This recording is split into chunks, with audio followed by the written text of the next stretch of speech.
लग रहा है।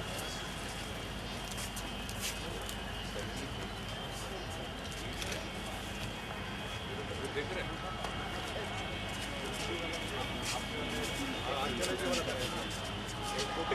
अरे भाई इनको क्या मतलब है 100 साल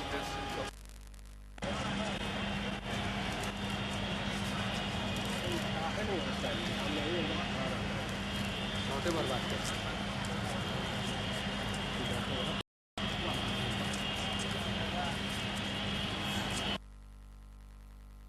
एक ही रहेगा सर, इससे ये होगा।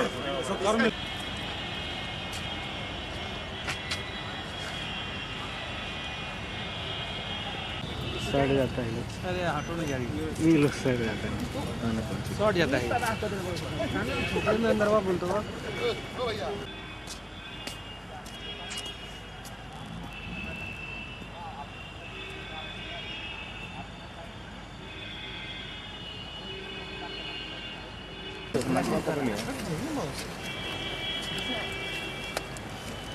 यहाँ अगले सप्ताह बहुत अंतर्राष्ट्रीय बौद्ध समागम होने जा रहा है। परम पावन दलाई लामा जी आएंगे। 5, 6, 7 3 दिन का अंतर्राष्ट्रीय सम्मेलन है। इसके अलावे उसके पहले 4 तारीख को परम पावन दलाई लामा जी आएंगे और 2 बोधि वृक्ष के बीच में भगवान बुद्ध की प्रतिमा लग रही है, उसका वो अनावरण भी करेंगे और अगले दिन अंतर्राष्ट्रीय बौद्ध समागम का भी उद्घाटन करेंगे।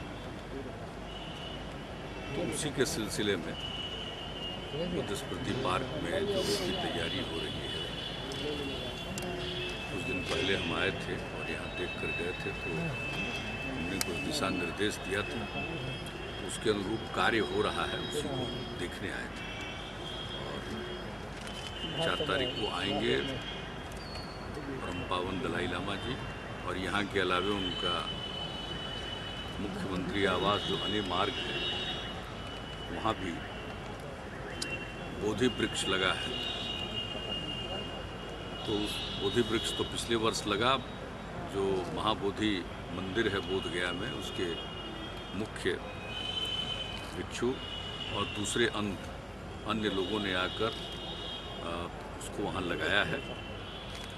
तो जब परम पावन दलाई लामा जी आ रहे हैं तो उस बोधि वृक्ष के पास भी वो परिष्करण प्रार्थना भी करेंगे। वहाँ ये कार्यक्रम है। तो दिल्ली यहाँ पर ये कार्यक्रम होगा। दुनिया में शांति का संदेश उस बौद्ध समागम के जरिए दिया जाएगा।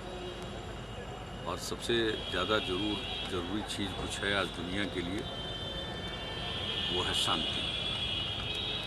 और भगवान बुद्ध के उपदेशों में यही कहा गया है। करोड़ों लोग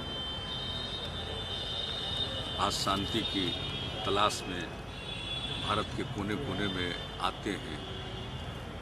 जो बौद्ध धर्मावलंबी हैं बड़ी संख्या में इन दिनों खासकर वे आते हैं। तो ये जो बुद्ध स्मृति पार्क बना है, ये भगवान बुद्ध के महापरिनिर्वाण के 2550वें वर्ष की स्मृति में बना है। तो यह भी एक स्थल है। और आप जानते हैं जो स्तूप बना है उसका नामकरण परम पावन दलाई लामा जी ने ही किया है, पाटलिपुत्र करुणा स्तूप। इसमें भगवान बुद्ध के 6 देशों से प्राप्त रिलिक्स को रखा गया है। तो यह भी एक बहुत ही महत्वपूर्ण और पूजनीय जगह है। और यहाँ मेडिटेशन का भी इंतजाम है। तो अंतर्राष्ट्रीय सम्मेलन होगा तो इसके बारे में भी सब जगह के लोग परिचित होंगे। अभी 2-3 साल से ही बुद्ध स्मृति पार्क खुला है। अभी इसका कुछ काम बाकी है। इसमें एक म्यूजियम भी होगा। जो भी आएंगे वो पहले भगवान बुद्ध के जीवन और उनके उपदेशों से अवगत हो जाएंगे। इसके बाद वो पार्क के अंदर आएंगे। तो उस म्यूजियम का भी निर्माण चल रहा है। बाहर का निर्माण भवन का हो चुका है, उसके अंदर का इंतजाम उसी अनुरूप किया जा रहा है। तो ये सब कुछ हो जाने के बाद अभी थोड़ा वक्त और लगेगा, पूरे तौर पर ये परिपूर्ण हो जाएगा। ऐसे भी काफ़ी लोग अब इस बुद्ध स्मृति पार्क में आते हैं और शहरवासियों के लिए और बिहारवासियों के लिए एक बहुत ही उपयुक्त स्थल है जहाँ आकर वो अपना समय व्यतीत करते हैं और उनके मन को चित्त को शांत। नया साल आने वाला है सर, क्या संकल्प होगा सर नया साल में? बहस छिड़ गई है सर। नया साल के का वही संकल्प है जो अब तक का संकल्प है। बिहार को न्याय के साथ विकास के रास्ते पर ले जाना है। हमारी जो समस्याएं हैं उन समस्याओं को दूर करने की पूरी कोशिश हो रही है। बिजली के क्षेत्र में आपने देखा कि एक एक करके हम लोग जो भी जितने ज़रूरी काम हैं वो कर रहे हैं। कल ही पावर ग्रिड के साथ एक साझा कंपनी बनाने का निर्णय हुआ है और उसके बारे में एक MOU हस्ताक्षरित कल हुआ है, जिसमें ट्रांसमिशन लाइन के लिए और सब ट्रांसमिशन लाइन के लिए जो जितने बिजली की ज़रूरत है उसके लिए, उस बिजली की आपूर्ति के लिए, उसके संचरण के लिए नेटवर्क का अभाव था। तो उस कमी को पूरा करने के लिए हमारी अगर बिजली हमें प्राप्त हो गई, अपना उत्पादन हो गया, बाहर से भी हमने बिजली प्राप्त कर लिया, लेकिन ज़रूरत इस बात की है कि उस बिजली को हम लोगों तक पहुंचाएं। उसके लिए संचरण प्रणाली की भी आवश्यकता होती है। जैसे उत्पादन है, जनित्रीकरण है, उसी तरह से संचरण और तब वितरण। तो इस क्षेत्र में काम हो रहा, हमारे सामने बड़ी चुनौतियां हैं। और लेकिन सबसे बड़ी बात है कि इस साल में भी पूरे बिहार में सांप्रदायिक सद्भाव रहा है, सामाजिक सौहार्द रहा है और सांप्रदायिक सद्भाव और सामाजिक सौहार्द का ये वातावरण कायम रहेगा तो बिहार आगे तरक्की करेगा।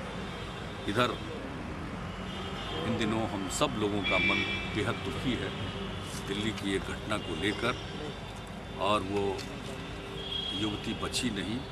हम सब दुखी हैं, मर्माहत हैं और इस तरह का जघन्य अपराध कल्पनातीत है। जो कुछ भी हुआ किसी के कल्पना के परे। चिकित्सकों ने भी कहा और कोई भी उसके बारे में पूरी बात जानता है तो उसको लगता है कि क्या ऐसा भी कोई कर सकता है। तो इस तरह की परिस्थिति हुई है। पूरा देश एकजुट है और समाज में जो जागरण आया है, मुझे पूरा विश्वास है कि इस प्रकार के घृणित अपराध को करने से लोग बाज आएंगे। एक तो सामाजिक जागृति के जरिए और दूसरा कानूनी इंतजाम के जरिए, ये दोनों किया जाएगा। सर, पाश्चात्य संस्कृति का भी असर बताया जाता है सर।